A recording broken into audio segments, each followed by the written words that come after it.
मेरी पीछे क्लास से आए हुए हैं वो लोग, या जो पहले कहीं और से भी सीख चुके हैं, उनको थोड़ा सा ज्यादा समझ में आ रहा होगा, और जो फर्स्ट टाइम आए हैं उनको भी समझ में आ रहा होगा, लेकिन थोड़ा सा कम समझ में आ रहा होगा।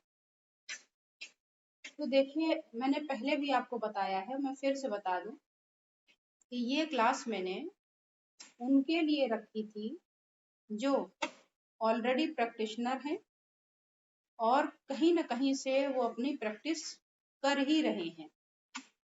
उनको अपडेट करने के उद्देश्य से ये क्लासेस रखी गई थी, लेकिन ये लोगों का प्रेम था कि उन्होंने जबरदस्ती करके इस क्लास में एनरोलमेंट करवाया कि नहीं, मैं कुछ नहीं सुनना चाहता, मैं कुछ नहीं सुनना चाहती, मुझे तो बस ये क्लास में बैठना ही बैठना है। एकदम फ्रेशर्स भी हैं जो आके जबरदस्ती लड़ाई करके झगड़ा करके बैठ गए कि हमें सीखने हमें बैठने से मतलब। मैंने बोला था अपनी टीम से कि किसी भी नए को मत लेना, नहीं तो अगर समझ में नहीं आएगा तो उनको बुरा लगेगा। उन्होंने बोला मुझे समझ में आएगा तो भी, नहीं आएगा तो भी हमें बैठना है ना। तो ऐसे जो लोग हैं उनको शायद थोड़ा सा कम समझ में आ रहा होगा, लेकिन कोई बात नहीं। अगर आप जीभ की केवल डेविएशन देख लेते हैं, और जैसा कि ये इसके जस्ट पहले जो हमने एक पहली अपनी टंग डायग्नोसिस की क्लास फिनिश की थी 15 जुलाई टू 20 जुलाई में, तो उसको एक ग्रुप क्रिएट किया था। वहां मैं होमवर्क उनको दे देती थी करने के लिए कि इसको आप सोचिए। होमवर्क क्या था, एक तरीके का क्लास वर्क ही था, 1 घंटे का मैं ग्रुप ओपन करके उनको सिखाती थी। तो उसमें एक स्टूडेंट ने अपने जीभ को डेविएटेड देख करके, उनके पेशेंट का फादर थे वो, उन्होंने उनको पैरालिसिस जैसी बीमारी जो आ रही थी, आई नहीं थी, लेकिन बाय सिम्टम बाय टंग देख करके उसको तुरंत पकड़ लिया और उसको वापस कर दिया, और अभी वो बिल्कुल नॉर्मल है। तो अगर आप भी इतना छोटा सा चीज भी समझ गए और एक पेशेंट को भी ठीक कर लिया, तो हमें लगता है आपके लिए इतना ही बहुत हो गया। हालांकि इतना ही नहीं है, और भी है, और आपको समझ में आ रहा होगा। लेकिन हाँ, कुछ चीजें ऐसी हैं जो थोड़ा सा टफ तो होती हैं पहली बार के लिए। ऐसा नहीं कि वो बिल्कुल टफ है, समझ में नहीं आएंगी। इसलिए जितना समझ में आ रहा है, जितना आपने ले लिया, वो बहुत है ना। उसको बस आप सीखते रहिए, समझते रहिए, जानते रहिए। जहाँ कंफ्यूजन होगा उसके लिए मैं हूँ। चलिए आगे बढ़ते हैं। और आज की क्लास, आज से हम लोग नए स्लाइड पे आ रहे हैं सीखने के लिए। अभी तक हमने थ्योरी पढ़ा, ये टंग ऐसी होती है, वैसी होती है, ये होता है। आज मैं आपको दिखाऊंगी कि आपको टंग कितने तरीके की दिखाई देगी, और किसको पेल बोलते हैं, किसको येलो बोलते हैं, किसको लॉन्ग बोलते हैं, किसको शॉर्ट बोलते हैं। ये सारी चीजें हम आपको इसमें सिखाएंगे और इजीली आप समझ पाएंगे। तो आप निराश तो कतई मत होइएगा, सारी चीजों का इंतजाम हमने यहाँ पर करके रखा हुआ है। ठीक है, तो सबसे पहले आज हम इसको टंग को कवर करेंगे। कवर करने के बाद में फिर आगे, कल मैंने 2 चीजें आपको बताने के लिए कहा था। एक था आपका जो ब्लड स्टैग्नेशन का, जो लास्ट आपकी कल की पीडीएफ थी, उसमें जो फूड था उसके बारे में थोड़ा सा बताने के लिए, और एक डायबिटीज के बारे में थोड़ा सा बताने के लिए कहा था। तो ये जब खत्म हो जाएगी आज की स्लाइड, तो उसके बाद में उसको एक्सप्लेन करूंगी। तो सबसे पहले देखिए, नॉर्मल टंग। ये बार बार मैं आपको दिखाऊंगी, बार बार बताऊंगी। क्यों बताऊंगी? तो ये आपको मैंने कहा था कि जब तक नॉर्मल नहीं देखेंगे, अब नॉर्मल नहीं समझ में आएगा। जो एक्सरे वगैरह की पढ़ाई करते हैं ना, रेडियोलॉजिस्ट बनते हैं, तो उनको पहले नॉर्मल एक्सरे की स्टडी कराई जाती है, बार बार बार बार बार बार। जब वो नॉर्मल एक्सरे देखना सीख जाते हैं, तब उनमें एबनॉर्मलिटी वाली दिखाई जाती है, तो तुरंत समझ जाते हैं कि हाँ, ये एरिया इनका एबनॉर्मल है। तो वैसे ही हर स्लाइड के पहले मैं आपको एक नॉर्मल दिखा देती हूँ कि देखो ये नॉर्मल है। अब इसके बाद अपोजिट आया तो आप तुरंत पकड़ लेते हैं। तो अब देखिए, पिंकिश कलर की ये जो टंग दिख रही है, नॉर्मल टंग है। समझ गए आप? तो अब आइए नेक्स्ट पर चलते हैं हम स्लाइड में। अब ये टंग कैसी है? ये टंग क्या पिंकिश है? क्या नहीं, पिंकिश तो नहीं है। तो क्या है? ये एनीमिक लग रही है, इसमें ब्लड थोड़ा कम लग रहा है। तो जिसमें ब्लड कम होता है, थोड़ी वाइटिश टंग दिखती है, उसको हम कहते हैं पेल। पेल वर्ड इंग्लिश का वर्ड पेल है, और पेल का मतलब एनीमिक होता है कि ब्लड थोड़ा उसमें कम दिखाई दे रहा है। ठीक है, तो जब भी आपको ऐसी टंग दिखे तो आप समझ लीजिए इसको पेल टंग कहते हैं। अब इसमें और कुछ नहीं देखना है आपको, ये शॉर्ट है लॉन्ग है, जो मैं दिखाऊं और जितना दिखाऊं आप उतना उतना देखते जाएंगे तो आपको अंडरस्टैंड करने में बहुत आसानी हो जाएगी। अब दूसरी टंग देखिए, ये है पीली टंग। पेल इंग्लिश वर्ड है, पीली हिंदी है। पीली को इंग्लिश में येलो कहेंगे।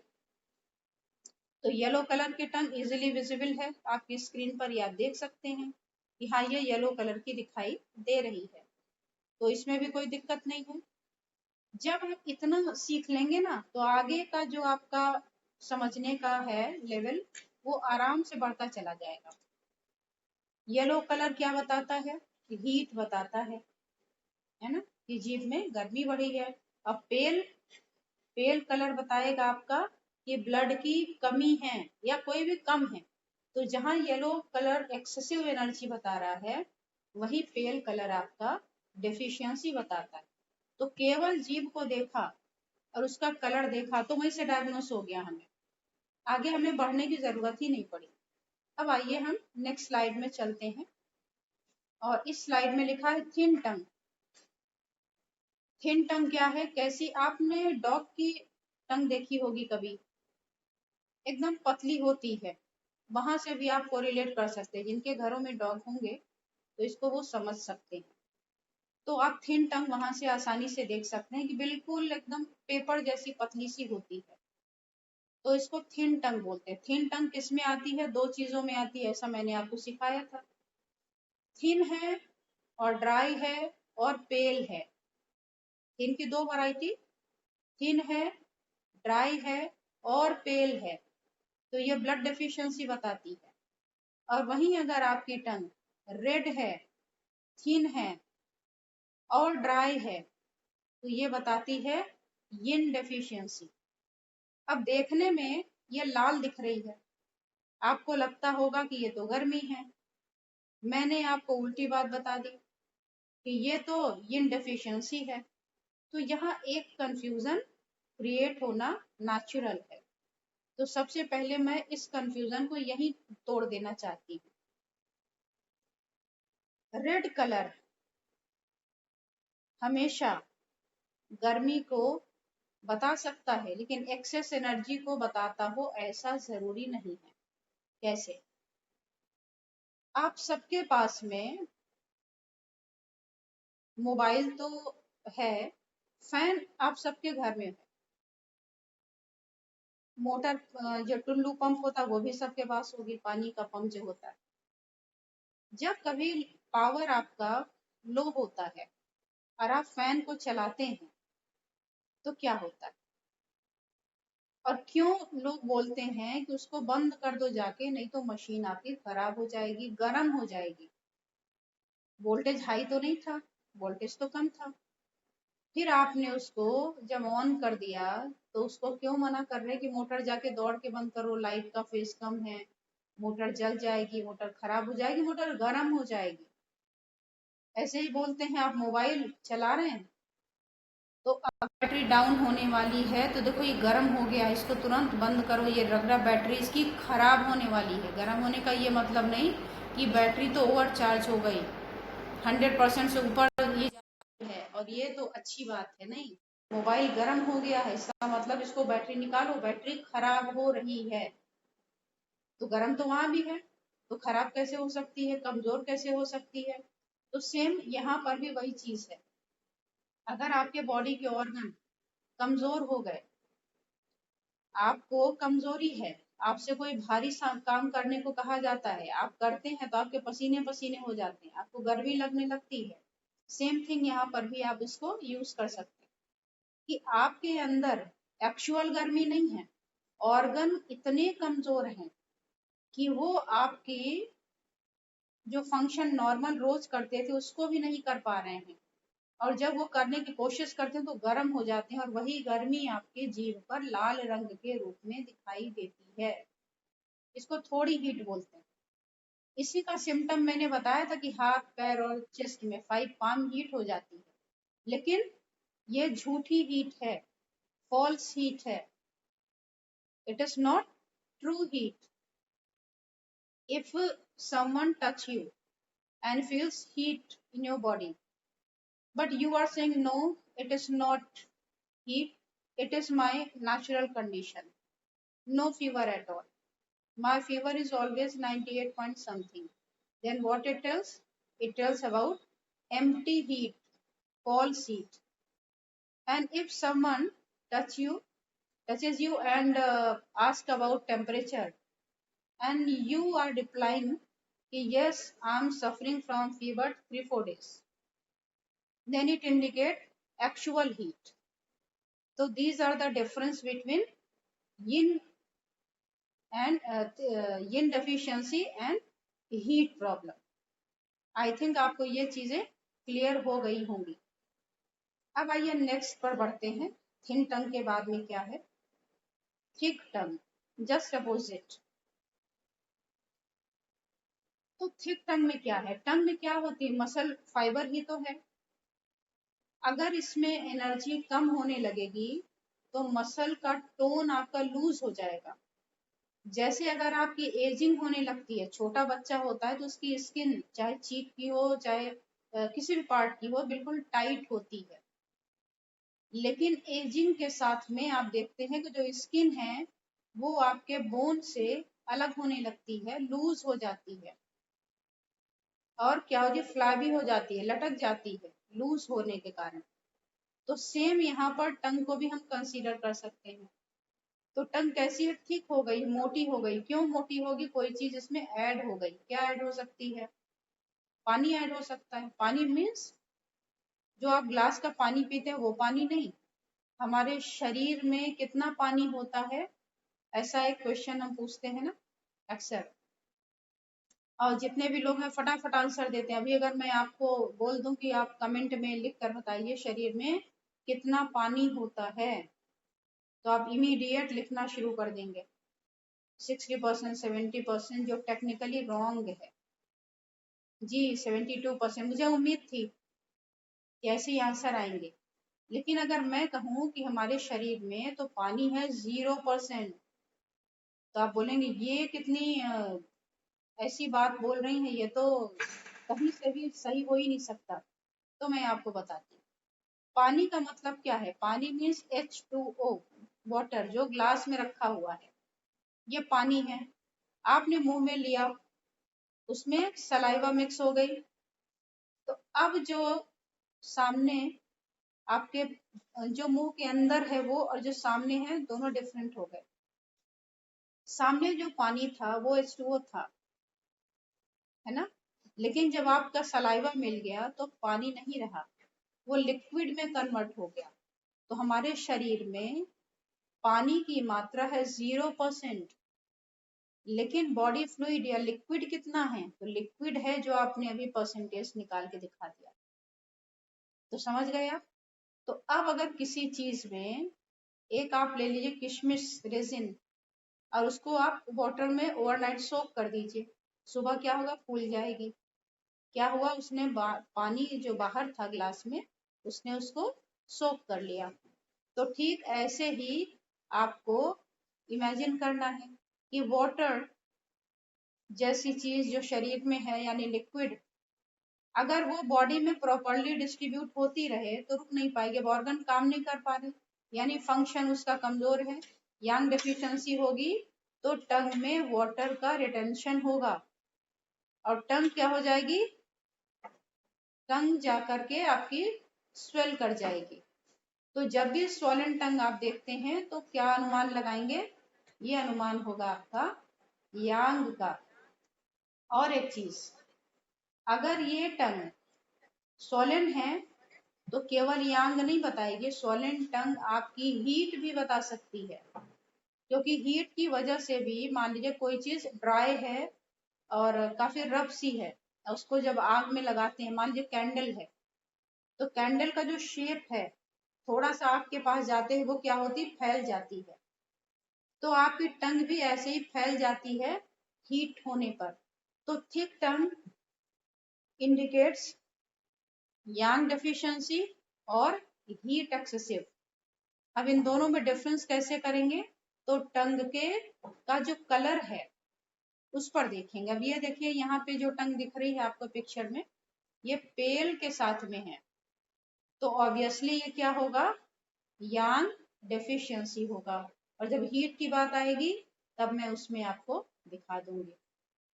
तो ये चीजें छोटी छोटी बातें हैं, छोटा छोटा सा अंतर है जो हमें कंफ्यूज करता है, और यहीं से हम अगर सॉर्ट आउट कर ले अपनी प्रॉब्लम तो आगे काफी चीजें हमारी सॉल्व हो जाती है। आइए नेक्स्ट पिक्चर देखते हैं। लॉन्ग टर्म, कोई भी चीज लॉन्ग कब होगी, लॉन्ग में भी वैरायटीज होती हैं। तो एक ये जो सामने आपको लॉन्ग टंग दिख रही है, किसको बोलेंगे लॉन्ग, जो हमारी नॉर्मल टंग होती है वो लोअर लिप और ये चिन इसके बीच में आती है, इसको हम बोलते हैं नॉर्मल टंग। अगर इससे छोटी हो गई, लिप्स तक आ रही, लिप्स से थोड़ा बाहर आ रही है तो शॉर्ट टंग है। अगर ये बिल्कुल चिन को टच करती है, कुछ लोग तो बिल्कुल इसको अपवर्ड रोल करके नोज में टच कराते हैं, अपने बचपन में देखा होगा, खेलते थे, देखे कौन अपनी नोज टिप को टच कर सकता है। तो ये क्या है, ये है लॉन्ग टंग के साथ में रेडनेस है। और हल्का सा अगर आप गौर करते हो तो आपको दिखाई देगा कि इसमें येलो कोट भी है, माइल्ड है। तो ये कौन सी टंग हो गई आपकी, ये वो टंग है जिसमें हीट बढ़ी हुई है। समझ आ गया आपको। चलिए अब हम बढ़ते हैं आगे, और यहाँ देखिए लॉन्ग टंग की एक वैरायटी हमने आपको दिखाने की कोशिश की। इसमें क्या देख रहे हैं आप, यहाँ हम ये देख रहे हैं कि एक टंग है वो लॉन्ग है, थोड़ी सी पेल टाइप की है, और एक टंग है रेड है, रेड के ऊपर में कोट है, रेडनेस ज्यादा प्रोमिनेंट दिख रहा है, उसके ऊपर अलग से कोट पूरा दिख रहा है। और ये कोटिंग अगर आप और गौर से देखेंगे तो ये कोटिंग स्टमक के एरिया में खूब दिख रहा है। और कलर आप व्हाइट बोलेंगे, येलो, ये येलो है। तो पहली जो टंग है लॉन्ग टंग, ये टंग आपको बता रही है कि यांग डेफिशिएंसी में भी देयर, क्योंकि फैल गई है और पेल है। और इसको कंफर्म करना हो तो बिल्कुल सेंटर लाइन पर आप देख रहे होंगे अगर इस पिक्चर में गौर से, तो यहाँ पर एक क्रैक दिख रहा है। अगर आप अपनी मोबाइल स्क्रीन को टच करके जूम करके देखें तो इसमें आपको कट दिख रहा है वर्टिकल। तो जो वर्टिकल क्रैक होता है इसके बारे में और आगे बताना है आज मुझे, तो उसमें क्लियर हो जाएगा। तो जो आपका लॉन्ग वर्टिकल क्रैक है वो भी दो कंडीशन में बनता है, एक बनता है डेफिशिएंसी में, एक बनता है एक्सेसिव में। आप इमेजिन करिए ये कितना लंबा संसार है। मुझे पता नहीं क्यों टंग डायग्नोसिस बहुत ही ज्यादा पसंद है। डायग्नोसिस में मेरे पास में आई डायग्नोसिस का भी है, वो भी मैंने इस पे लेक्चर ऐसे 5-6 डेज का कवर किया है। मतलब 12 घंटे लगातार मैंने आई डायग्नोसिस पढ़ाई है, पेन भी पढ़ाया है, अलग अलग डायग्नोसिस भी पढ़ाई है, लेकिन टंग डायग्नोसिस मुझे बहुत अच्छी लगती है। तो जाहिर सी बात है जिसमें इंटरेस्ट होगा आप सर्च भी करेंगे, तो मैं सर्च भी करती रहती हूँ, स्टडी भी करती रहती हूँ। तो मैंने देखा ये बहुत ही अद्भुत है, बहुत ही इसका बड़ा संसार है। ये जो आप कोटिंग की बात कर रहे हैं ना, अगर केवल कोटिंग पे अगर मैं बोलना चाहूँ, ओनली कोटिंग नथिंग एल्स, कि हाँ ये लॉन्ग है ये क्या है, केवल कोटिंग पर अगर मैं बात करना चाहूँ तो मैं पूरी ये जो आपकी वेबिनार है ना 6 डेज की, केवल कोटिंग पर कर सकती हूँ। अगर मैं शेप पर करना चाहूँ टंग की शेप में, केवल शेप पे मैं पूरे 6 डेज का प्लान कर सकती हूँ। अगर मैं क्रैक पर केवल बात करूँ तो भी मैं कर सकती हूँ 6 डेज का। यानी कि 12-12 घंटे का लगातार भी अगर बताया जाए तो भी कम है, मतलब इतना ज्यादा डीप है इसका। और ये किसी भी मामले में किसी एमडी के कोर्स से कम नहीं है। आप एमडी गायनी बन जाते हैं, एमडी गैस्ट्रोलॉजी है और ऑस्टियो है, पेडिस्ट्रियन है, बहुत सारे ब्रांचेस हैं। इसी तरीके से आप एमडी भी कर सकते हैं। मुझे ऐसा फील होता है कि ये टंग डायग्नोसिस तो एमबीबीएस के बाद जो एमडी वगैरह जैसे कोर्सेज करते हैं, ये इसी तरीके का आपके लिए है कि आपको भी सब कुछ आता है, आने के बाद अब आपको स्पेसिफिक चाहिए कुछ, तो ये स्पेशलाइज्ड नॉलेज है अबाउट टंग। तो इतना ज्यादा गहरा ज्ञान है इसका। तो वो मैं बता रही थी कि जो क्रैक है, सोचिए कि जेब में क्रैक भला कौन डायग्नोस करता है, क्रैक को कौन तवज्जो देता है, कौन इतना इम्पोर्टेंस देता है, कोई नहीं देता। जहां तक मेरी नॉलेज रही है, जितना मैं देख पाती हूँ, रेड है या पेल है या उस पर कोई स्कार आ गया या कोई पेन हो रहा है, तब तो आप टंग को देखते हैं, नहीं तो आप नहीं देखते। माउथ अल्सर हो जाए तब आप मिरर में जाके देखते हैं अपने टंग को। अदरवाइज मुझे नहीं लगता कि कोई भी मिरर में अपने टंग को देखता होगा। फेस तो हम देखते हैं लेकिन टंग को कोई नहीं देखता। क्यों नहीं देखता? क्योंकि इतना अभी जैसे जैसे हम मॉडर्न एज में आते जा रहे हैं, हम फिजिकल वर्ल्ड से ज्यादा जुड़ रहे हैं, अपने आप से कम जुड़ रहे हैं। विवेकानंद जी ने बोला है कि अगर आपको एक बेहतरीन इंसान देखना हो, अगर आपको दुनिया की सबसे अद्भुत और रहस्यमय मिराकुलस चीज देखनी हो, if you want to find out a miraculous thing in the whole world, you have to talk to yourself when at least once in a day। एक बार आपको अपने आप से बात करनी चाहिए। अब क्या बात करेंगे, यू हैव टू डिसाइड। जरूरी नहीं है कि बिल्कुल सीरियस होके बात करें, कुछ भी बात कर सकते हैं। कौन हो भाई तुम? सामने बैठा लीजिए अपने आप को चेयर पर, और एक सामने इधर बैठ जाइए। आप उससे पूछिए भाई कौन हो, कहाँ से आए हो, क्या काम है आपको, मेरे से क्या मतलब है, मेरे से क्यों मिलने आए हो, क्या चाहिए आपको। अभी आप क्या जो आप लेने आए थे वो मिल गया कि नहीं मिल गया आपको? नहीं मिला है तो आप ढूंढ रहे हो कि नहीं? ढूंढ रहे हो तो आप सही रास्ते पे जा रहे हो कि नहीं? मेरी क्या और हेल्प चाहिए आपको? हेल्प चाहिए तो मुझे बताओ। अच्छा मेरे से नहीं हो रहा, और लोगों को चाहिए, और लोगों को जोड़ लो। आप बिलीव करेंगे, बिलीव शायद नहीं कर पाएंगे कि ऐसे ऐसे ही आपके पास लोग आकर के और आपकी हेल्प करना शुरू कर देते हैं। आपने मांगा ही नहीं ना, आप तो ऐसे ही बस कुछ बात ही नहीं की। तो जब आप अपने से बात करना शुरू करते हैं तो वो सारे अपने आप हेल्प आनी शुरू हो जाती है। इसका सबसे बड़ा एग्जाम्पल आप इस वेबिनार में देख सकते हैं। स्क्रीन शेयर हो रही है, आप देख रहे हैं, और उसमें नाम लिख के आ रहा है सुप्रीत जी का। मैं इनको नहीं जानती, ये सुप्रीत जी कौन है? सुप्रीत जी मैं कोई स्टोरी तो नहीं सुना रही? सुप्रीत जी मेरी आवाज सुन रही हैं आप? मैं कोई फेक स्टोरी तो नहीं सुना रही हूँ ना? मैं आपको जानती हूँ? नहीं। लेकिन देखिए अपने आप कितना स्मूथली ये क्लास चल रही है। ये रहस्य है। जितने मेंबर इसमें जुड़े हुए हैं ना मेरे साथ, जो ये पूरी एक टीम बन के काम कर रही है, सब ऐसे ही है। सबने अपने से आकर के ऑफर करके और इसको बस शुरू कर दिया। अब मैंने भी किसी से बगैर कांटेक्ट किया ऐसे ही शुरू कर दिया। कैसे होगा मुझे भी नहीं पता था, हो गया, हो रहा है। तो ये चीजें क्या हैं? अपने आप से बात तो करिए तो आपको पता चले ना आपको करना क्या है, क्या होना है। ऐसे ही हो जाएगा।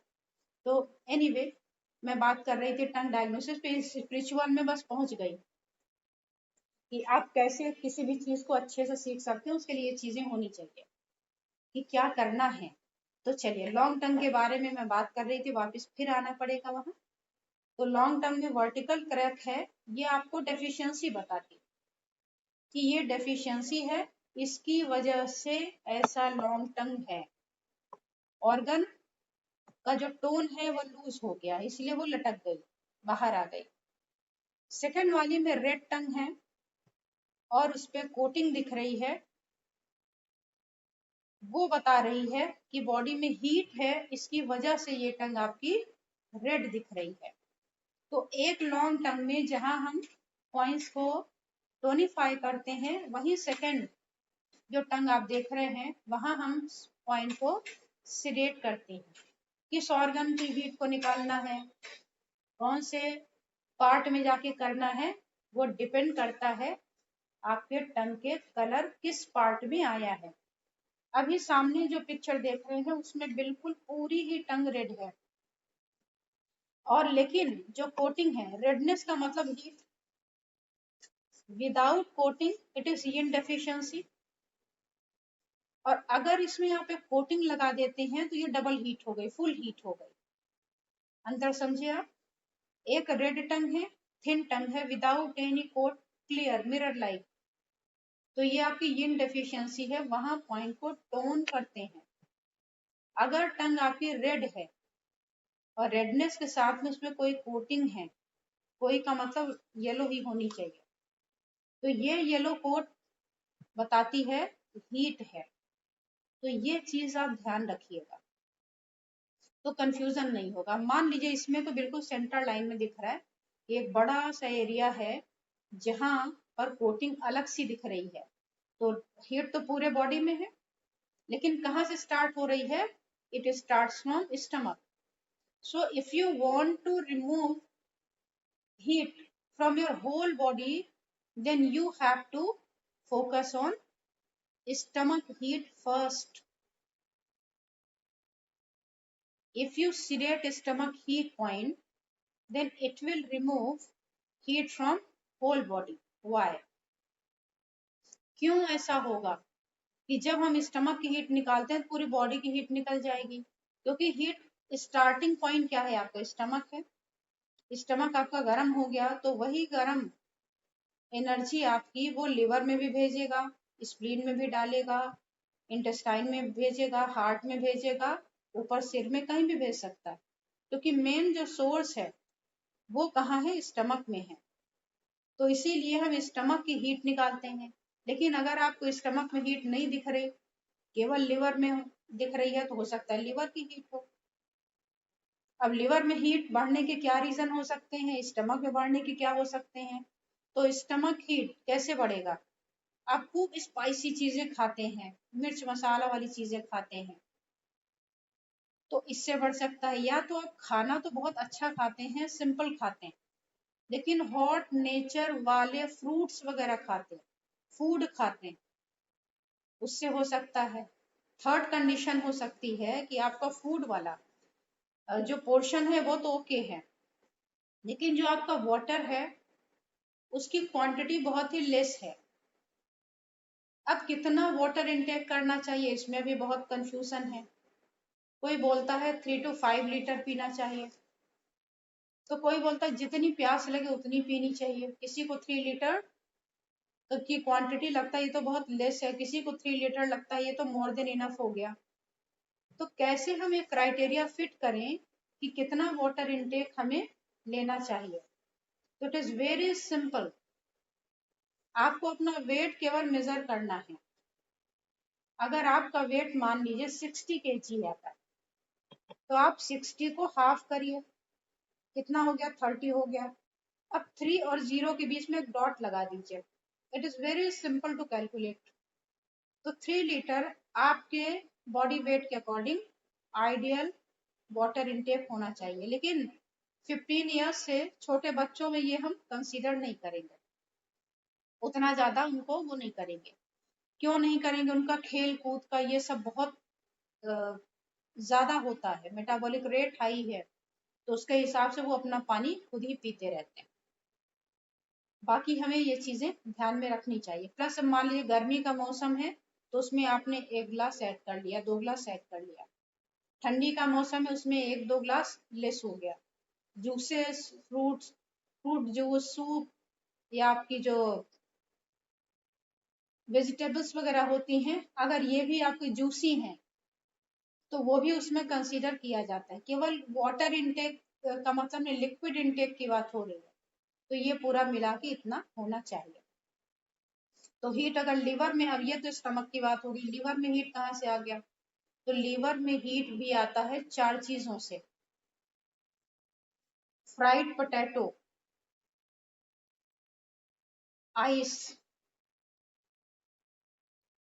ग्रीसी फूड एंड सार फूड।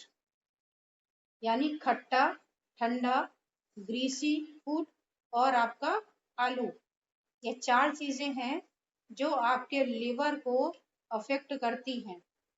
और जब लिवर को जाके स्टैग्नेट करती है, और yes, one thing which is very important, he coffee, excessive अगर आप कॉफी का इनटेक करते हैं, ज्यादा मात्रा में लेते हैं, तो ये भी आपके लिवर को डायरेक्ट अफेक्ट करती है। अगर आप अल्कोहल लेते हैं, अगर आप पान मसाला गुटखा ये सारी चीजें खाते हैं, तो ये तो स्टमक को अफेक्ट करेगा। अगर आप ड्रिंक करते हैं तो ये आपके लिवर को अफेक्ट करेगा। अगर आप सिगरेट वगैरह पीते हैं तो ये आपके लंग्स को अफेक्ट करता है। तो ये एडिक्शन भी अलग अलग हैं जो अलग अलग पार्ट को अफेक्ट करने का काम करते हैं। अच्छा, जब आपके लिवर में प्रॉब्लम आती है ना, तो उसका इंडिकेशन होता है हीट बढ़ने पर या तो माइग्रेन होगा, या तो फ्रस्ट्रेशन और इरिटेशन होगा, एंगर होगा। इरिटेशन और एंगर में फर्क है। इरिटेशन आपके वेदर की तरह है और आपका एंगर सीजन की तरह है, यानी टेम्परेरी एंड परमानेंट। अभी इरिटेशन है, रीजन हट गया, इरिटेशन सॉल्व हो गया। एंगर क्या है? Without any reason you are getting angry. तो ये है आपका हीट का। तो बहुत ज्यादा गुस्सा करना भी हमारी हीट को बढ़ाता है। और अगर हीट है, वाइस वर्सा, अगर हीट है तो भी आपको गुस्सा ज्यादा आता है। तो अगर किसी को गुस्सा आता है और आप उसको ट्रीट करना चाहते हैं, तो लीवर की हीट को सिरेट करना चाहिए। और अगर जानबूझकर, तो कुछ लोग मैंने देखा एक्टिंग करते हैं गुस्सा होने की, उनको आता नहीं है, वो जनरेट करते हैं, बाद में उनकी हैबिट बनती है और ऐसा करते करते करते वो अपने लीवर को डैमेज कर लेते हैं। जब आप गुस्सा करते हैं ना सामने वाले पर, तो उसका तो नुकसान होता है, ठीक है, डर जाएगा, उसकी किडनी पे असर आएगा, उसके ब्रेन पे असर आएगा, लेकिन आपका नुकसान उससे कई गुना ज्यादा होता है। ब्रेन के सेल हमारे डेड होने लगते हैं। तो हमें समय रहते ही इन इमोशंस का भी ट्रीटमेंट यहाँ पर कर लेना चाहिए। चलिए अब हम नेक्स्ट स्लाइड पर आते हैं। ये देखिए कैसी टंग आपको दिख रही है, ये है शॉर्ट टंग। इसमें लिप से बाहर भी नहीं आ रही है ये टंग। तो अब कितनी, जितनी शॉर्ट उतनी एनर्जी आपकी कम। तो इसका मतलब इसमें एनर्जी बहुत कम है, श्रिंक कर रही है। लेकिन ये भी दोनों टाइप से होता है, ये भी डेफिशिएंसी से और एक्सेसिव से हो सकता है। कैसे? पेल है टंग और बहुत वीक पेशेंट है, प्रॉब्लम भी उसकी काफी क्रोनिक है, सीरियस है, और जब टंग आप बोलते हैं कि बाहर निकालो तो निकालता है, तो उसकी टंग बाहर नहीं निकलती, कांपती रहती है, वो पूरी निकाल नहीं पाता, स्टिफ हो जाती है, लूज रहती है। तो ये बताती है कि एनर्जी उसकी वीक है। लेकिन आप यहाँ पिक्चर में देख रहे हैं ये टंग कैसी है, रेड की तरफ है, तो इट मस्ट बी एक्सेसिव, ये एक्सेसिव में कंसीडर की जाएगी। तो यहाँ ट्रीटमेंट हम एक्सेस के अकॉर्डिंग भी कर सकते हैं। यहाँ पर उन्होंने अपने टीथ को देखिए क्लेंच टाइप का करके रखा हुआ है, तो इसलिए भी आपकी टंग रेड हो सकती है, ये आपको ध्यान देना चाहिए। सामने मेरे कमेंट आया कि आप क्रैक के बारे में भी बताएं। देखिए मुझे क्या बताना है ये आप मुझे याद नहीं दिलाइए, क्योंकि जब सामने कमेंट आ जाता है तो मैं अपनी लेक्चर से थोड़ा सा डेविएट हो जाती हूँ। मुझे पता है कि मुझे कितना बताना है और क्या बताना है। जो मैं नहीं बताऊंगी इसका मतलब है कि वो आपको नहीं बताना। और अगर मैं बताना चाहूंगी तो वो मैं बताऊंगी। ठीक है, तो इस तरीके के कमेंट मत करिएगा, मेरा थोड़ा सा डाइवर्जन हो जाता है, इस सब्जेक्ट से मैं हट जाती हूँ। तो मैं बात कर रही थी, चलिए नेक्स्ट स्लाइड पे आते हैं।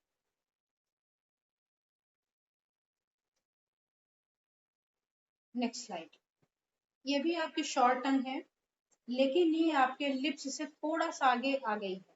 इसका मतलब डेफिशिएंसी भी हो सकती है, एक्सेस भी हो सकता है। लेकिन जो आप कलर देख रहे हैं, तो ये जो कलर है ये रेड की तरफ है। तो again this is a case of heat, यानी एक्सेसिव एनर्जी। और यहाँ मुझे इस पिक्चर में दो चीजें दिख रही हैं, अगर आपको भी दिखती हो तो आप देख सकते हो। बिल्कुल जो टिप का हिस्सा है वो रेड है, टिप से लेफ्ट और राइट आइए थोड़ा सा लंग्स की तरफ, तो जो हिस्सा लिप्स से बिल्कुल टच है दोनों साइड में, वो हिस्सा रेड नहीं है, वो हिस्सा बाकी से बिल्कुल डिफरेंट है। अगर आप कर्सर से दिखा सकती हो तो आप उसको देखिए कि वो पेल है, ये हिस्सा रेड हो गया। और थोड़ा सा कॉर्नर में जाएं लिप्स की तरफ, हाँ, ये हिस्सा देखिए पेल है और slightly different from rest of the tongue है, अलग सा दिख रहा है, स्वॉलन है और पेल है। और दोनों साइड में सेम है, आइडेंटिकल है, ऐसा लग रहा है फोटो कॉपी है।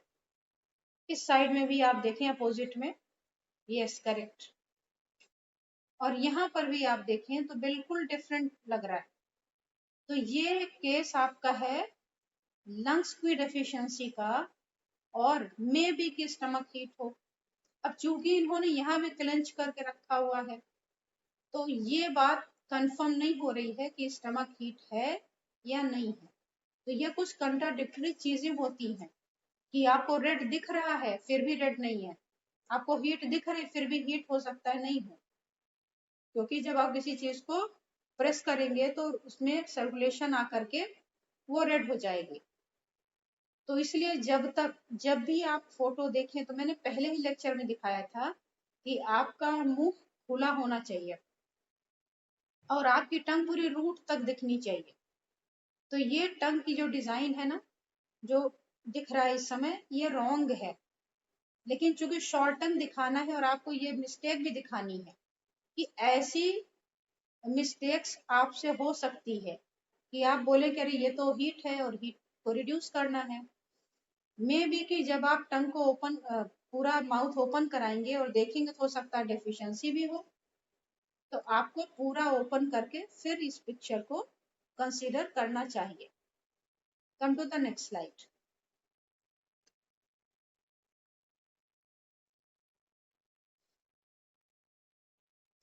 एक ऐसी टंग आपको दिखेगी, और ये देखिए ये टंग पिक्चर बिल्कुल अच्छी है, पूरा पैलेट तक शो हो रहा है, यानी कंप्लीट चीजें दिख सकती, लेकिन इसमें क्या है, हेड को थोड़ा सा डाउन करना था तो आपको टंग की रूट पूरी दिख जाती, लेकिन मुझे रूट नहीं दिखानी है आपको, मुझे इसका इंटीरियर पोर्शन दिखाना है। और इसका इंटीरियर देखिए शॉर्ट दिख रही है और सामने के का जो पार्ट है डब्ल्यू शेप में दिख रहा है। तो डब्ल्यू शेप तो होता नहीं, क्या ये टंग कट हो गई है? नहीं, टंग के नीचे के पार्ट में फ्रेनुलम होता है। टंग में जो नीचे का होता है ना, under side of the tongue, वहां पर एक थ्रेड लाइक होता है, वो कभी कभी रूट से कनेक्ट हो जाता है। तो जब आप टंग निकालेंगे ना तो ऐसी निकलेगी। तो इसको हम शॉर्ट टंग में कंसीडर नहीं करते हैं, क्योंकि वो फ्रेनुलम से अटैच होने की वजह से ऐसा लुक दे रही है। तो इसमें भी कंफ्यूजन क्रिएट होता है। फिर ऐसे में हम क्या करेंगे, बाकी टंग की बॉडी का कलर, कोटिंग है नहीं है, वाइटलिटी है क्या है, वो सारी चीजें देख करके उसकी शॉर्ट और लॉन्ग टंग को हम कंसीडर नहीं करेंगे। ऐसे ही बाकी 4 पैरामीटर्स जो हैं उसके अकॉर्डिंग हम डायग्नोस करते हैं। तो ये चीजें आपके सामने आएंगी और आप सोचेंगे तो टिपिकल टंग है, ये तो डबल टंग दिख रही है, ये तो वी शेप की दिख रही है, ऐसा लगता है 2 टंग हो गई, या तो डब्ल्यू शेप की टंग है। और डब्ल्यू शेप की टंग तो मैंने देखी ही नहीं कभी। तो ये फ्रेनुलम है जो नीचे से बाइंड है। ये नॉर्मल टंग भी हो सकती है, ये एक्सेस और डेफिशिएंसी की भी हो सकती है, अगर उसको कोई परेशानी है तो फिर। अब आइए नेक्स्ट बढ़ते हैं।